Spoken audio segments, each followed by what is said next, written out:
Okay, here we are. Made it. Gary Gygax's house. So, Dungeons and Dragons was. I think I need a better.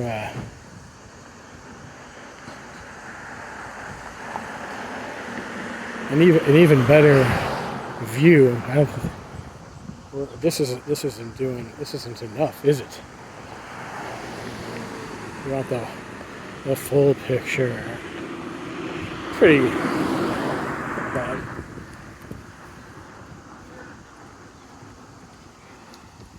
Yes.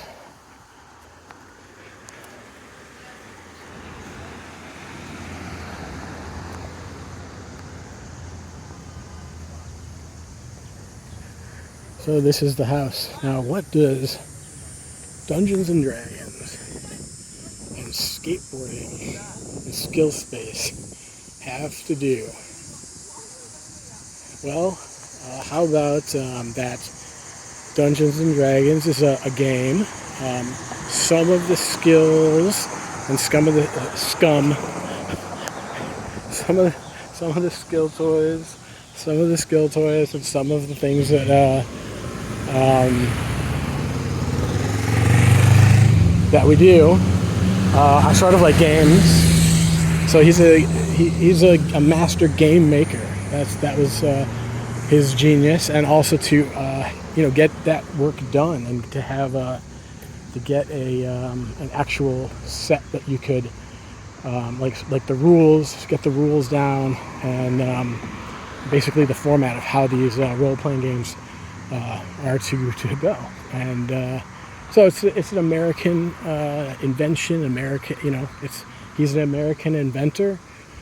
It's interesting. Like, this is where it happened. So from the history that I've learned, is he didn't do it completely alone. He had help. There were other people as well, but clearly it's had an impact on the culture. The one thing that I think an interesting part about it is that when I think of Dungeons and Dragons, it's very sedentary.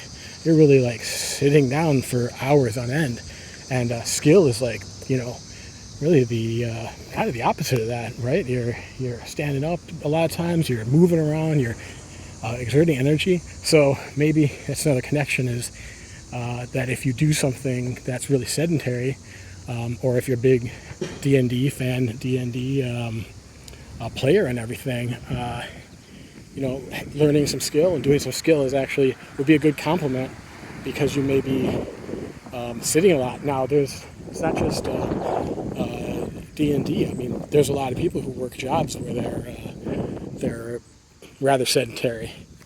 So having that, complement, if you're going to do kendama. I always go to kendama, yo-yo, flow star. You get your Muji out.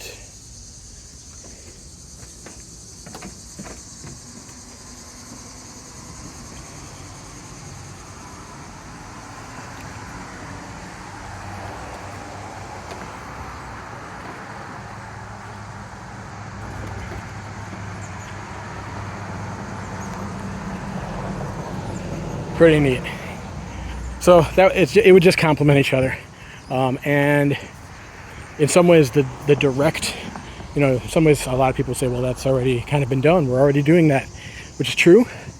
And the one that I can point to is not too far from here is Bristol, and they have the Bristol Renaissance Fair, and the Renaissance Fair has skill artists, jugglers, that type of thing, and it combines the sort of medieval theme, which is connected with the Dungeons and Dragons, with the skill right there. So, and we can go back to another time from centuries ago, which is part of the fantasy of the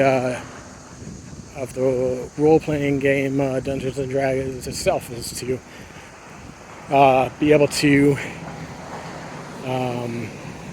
play a game in another time. All right, well, that's all for this episode of Skill Space. Thank you for watching. Until next episode, bye now.